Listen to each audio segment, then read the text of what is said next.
আসসালামু আলাইকুম রহমাতুল্লাহি ওয়া বারাকাতুহু। খলিফা হারুনুর রশিদ ছিলেন একজন পূর্ণবান বাদশাহ। তিনি 786 খ্রিস্টাব্দে মাত্র 25 বছর বয়সে বাগদাদের সিংহাসন আহরণ করেন। প্রত্যহ নিয়মিত 5 ওয়াক্ত নামাজ ছাড়াও তিনি 100 রাকাত নফল নামাজ পড়তেন। 23 বছরের রাজত্বে তিনি 9 বার হজ ব্রত পালন করেন এবং প্রতিবারই যাবতীয় খরচ বহন করে 100 আলেমগণকে হজ করান। নিষ্ঠা, সততা, ধর্মপরায়ণতা ও উদারতা তার চরিত্রের প্রধান বৈশিষ্ট্য ছিল। অবশ্য রাজকীয় আড়ম্বর ও জাঁকজমকে পরিবেষ্টিত থাকার অসাধারণ মোহ তার ছিল।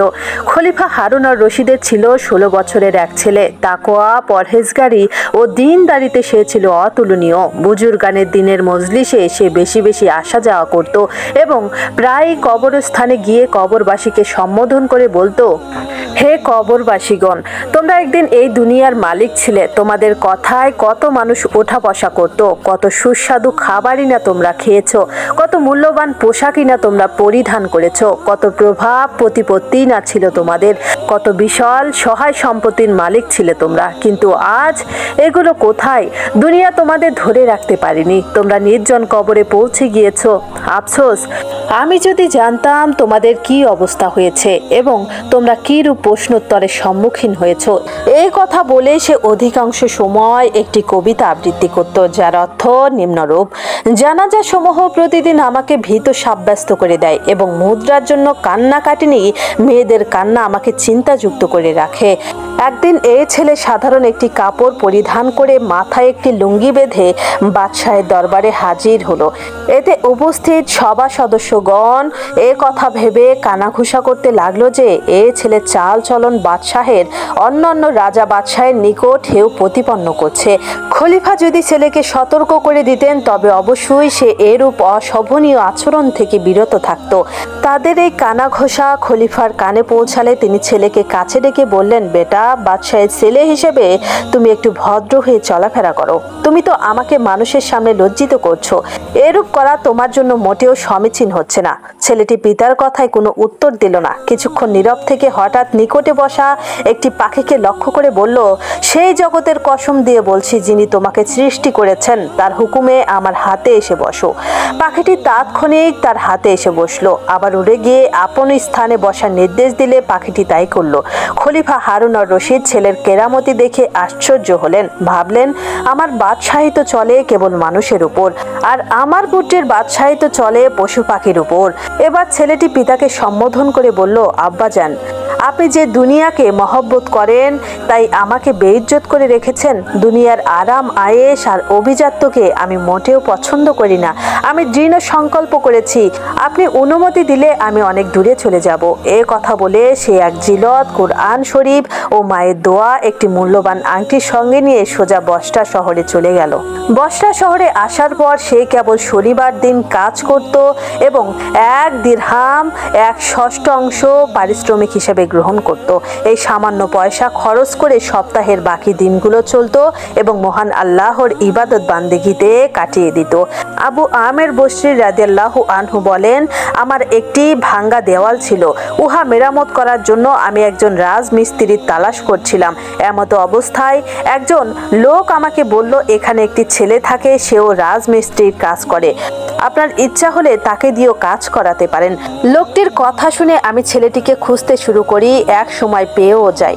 দেখি সে অত্যন্ত সুললিত কণ্ঠে কালেমায়ে পাক তেলাওয়াত করছে। তেলাওয়াত শেষ হওয়ার পর বললাম, বেটা, মজদুরি করবে? সে বলল, কেন করব না, মজদুরি করার জন্যই তো দুনিয়াতে এসেছি। বলুন আপনার কি খেজমত করতে পারি? আমি বললাম, একটি দেওয়াল মেরামত করতে হবে। সে বলল, ঠিক আছে, তবে শর্ত হলো নামাজের সময় আমাকে ছুটি দিতে হবে এবং 1 দিরহাম ও 1/6 বেশি মজুরি নেওয়ার জন্য আমাকে পিড়াপিড়ি করতে পারবেন না।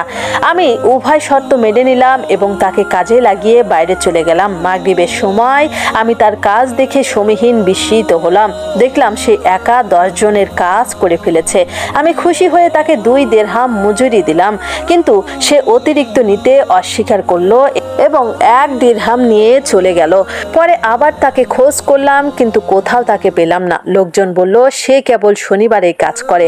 আমি তার কাজে সন্তুষ্ট ছিলাম, তাই 6 দিন কাজ বন্ধ রেখে পরে শনিবারে তার খোঁজে আবার বের হই। দেখি সে এবারও মধুর কণ্ঠে পবিত্র কুরআনে পাক তেলাওয়াত করছে। আমি তাকে সালাম দিয়ে কাজের কথা বললে সে আগের মতোই 2টি শর্ত আরোপ করলো।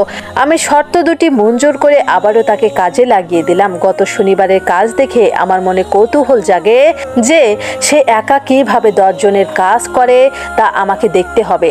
তাই আমি বাইরে না গিয়ে লুকিয়ে তার কাজ দেখতে লাগলাম। আর কাজের অবস্থা দেখে আমি আশ্চর্য না হয়ে পারলাম না।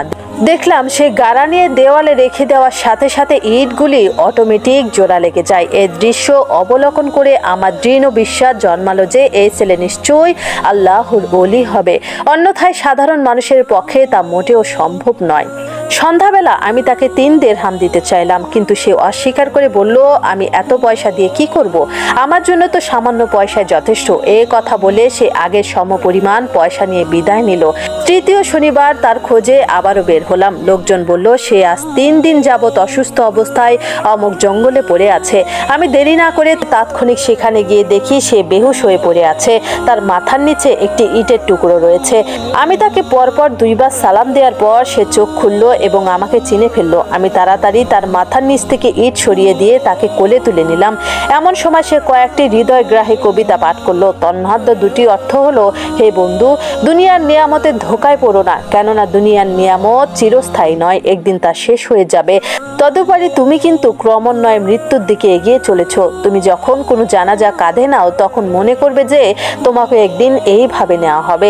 তারপর সে আমাকে বলল, জনাব, আমার প্রাণবায়ু যখন উড়ে যাবে তখন আপনি নিজের হাতে গোসল করিয়ে দিয়ে আমার পরিধেয় কাপড় দিয়ে আমাকে কাফন দিবেন। আমি বললাম, ভাই, তোমার জন্য নতুন কাপড়ের ব্যবস্থা হলে অসুবিধা কি? সে বলল, নতুন কাপড়ের জন্য জীবিত লোকেরাই বেশি উপযোগী। কাফন পুরনো হোক আর নতুন হোক, তা একদিন পচেই যাবে। কবরে মানুষের সঙ্গে কেবল ঈমান আর আমলই থাকবে। আমার এই লুঙ্গি ও পাত্রটা কবর খননকারীকে দিয়ে দিবেন, আর মেহেরবানি করে এই আংটিটি ও কোরআন শরীফখানা খলিফা হারুন আর রশিদের নিকট পৌঁছে দিবেন। তাকে বলবেন, এগুলো একটি পরদেশীয় মুসাফির ছেলের আমানত। আমার পক্ষ থেকে তাকে এ কথাও বলবেন যে গাফলত ও ধোকায় হালতে যেন তার মৃত্যু না আসে। এই কথা বলার পর সে ইহলোক ত্যাগ করে মহাপ্রভুর সান্নিধ্যে চলে গেল। এতক্ষণে আমার ধারণা হলো ছেলেটি নিশ্চয়ই শাহজাদা হবে। আমি ওসিয়ত মোতাবেক তাকে দাফন করে আংটি ও কোরআন শরীফ নিয়ে বাগদাদ পৌঁছালাম। আমি শাহী বালাখানার নিকট গিয়ে দেখলাম বাদশাহের সাওয়ারি বের হচ্ছেন। প্রথমে আনুমানিক 1000 লোকের বাহিনী বের হলো। আমি একটি উঁচু জায়গায় দাঁড়িয়ে এই দৃশ্য দেখছিলাম। এরপর আরো 10টি অনুরূপ বাহিনী বের হলো। 10ম বাহিনীর মধ্যে স্বয়ং আমিরুল মুমিনিন ছিলেন। আমি তাকে দেখতে পেয়ে উচ্চস্বরে আওয়াজ দিয়ে বললাম, হে আমিরুল মুমিনিন, হুজুর করিম সাল্লাল্লাহু আলাইহি সাল্লামের আত্মীয়তার উছিলা দিয়ে বলছি, আপনি একটু থামুন। আমার আওয়াজ শুনে খলিফা থেমে গেলেন। আমি তাড়াতাড়ি তার নিকট গিয়ে বললাম, আমি একটি বিদেশি ছেলের আমানত নিয়ে এসেছি। এগুলো পৌঁছাতে সে আমাকে ওসিয়ত করে গিয়েছিল। এ বলে আমি তার নিকট আংটি ও কোরআন শরীফ সুপার্দ করলাম। এগুলো দেখা মাত্র খলিফা সবকিছু বুঝে ফেললেন। কিছুক্ষণ মাথা নিচু করে রাখলেন। এ সময় তার চক্ষু দিয়ে অশ্রুধারা প্রবাহিত হচ্ছিল। বেশ কিছুক্ষণ কাঁদার পর তিনি দারোয়ানকে বললেন, আমি ফিরে এলে এই লোকটিকে আমার নিকট পৌঁছাবে। এ কথা বলে তিনি চলে গেলেন। খলিফা ফিরে আসার পর দারোয়ানকে ডেকে বললেন, লোকটিকে আমার নিকট হাজির করো, আমি জানি সে আমার ব্যথাকে তাজা করে দেবে। দারোয়ান এসে আমাকে বলল, আমিরুল মুমিনিন বড় চিন্তাযুক্ত আছেন, সাবধানে কথা বলিও। 10টি কথা বলতে চাইলে 5টি বলে ক্লান্ত হইও। আমি খলিফার নিকট গিয়ে দেখি তিনি একটি নির্জন কক্ষে একাকী বসে আছেন। আমাকে দেখে কাছে নিয়ে বসালেন। তারপর অশ্রুজল নয়নে বললেন, তুমি কি আমার সেই ছেলেকে চিনো? জি হ্যাঁ। সে কি কাজ করত? রাজমিস্ত্রির কাজ। খলিফা পুনরায় বললেন, তুমি কি তাকে দিয়ে কোনো কাজ করিয়েছ? হ্যাঁ, করিয়েছি। তিনি বললেন, সে যে হুজুর সাল্লাল্লাহু আলাইহি সাল্লামের আত্মীয়, এ কথা কি তোমার খেয়াল হয়নি? আমি বললাম, আমিরুল মুমিনিন, প্রথমে আমি আল্লাহর দরবারে ক্ষমা চাই, তারপর আপনার নিকটও ক্ষমা চাচ্ছি। প্রকৃত কথা হলো তখন তার ব্যাপারে আমি কিছুই জানতাম না। ইন্তেকালের সময় আমি জানতে পেরেছি। তারপর খলিফা আমাকে জিজ্ঞাসা করলেন, তুমি কি নিজ হাতে তাকে গোসল করিয়ে দিয়েছো? আমি বললাম, জি হ্যাঁ, আমি নিজ হাতে তাকে গোসল করিয়ে দিয়েছি ও কাফন দাফন সম্পন্ন করেছি। তিনি বললেন, তোমার হাতটি এদিকে দাও। তিনি আবেগবান হয়ে হাতখানা তার সিনার সাথে মিশিয়ে নিলেন। অতঃপর কয়েকটি বয়াত পাঠ করলেন, যার অর্থ, হে মুসাফির, তোমার জন্য আমার হৃদয় গলে যাচ্ছে, চক্ষু থেকে অবিরাম ধারায় অশ্রু প্রবাহিত হচ্ছে। হে প্রিয়, তোমার কবর তো এখান থেকে অনেক দূরে, কিন্তু তোমার ফিকির আমার অতি নিকটে। নিশ্চয়ই মৃত্যু যে কোনো শান্তির অবসান ঘটিয়ে দেয়। সেই মুসাফির একটি চাঁদের টুকরো ছিল, সেই চাঁদের টুকরো আজ কবরে পৌঁছে গেল। অতঃপর খলিফা হারুনুর রশিদ আমাকে সঙ্গে নিয়ে কবর জিয়ারতের উদ্দেশ্যে বসরা শহরে গেলেন। সেখানে কবরের পাশে দণ্ডায়মান হওয়ার পর তার দু চোখে দেখা দিল অশ্রুধারা।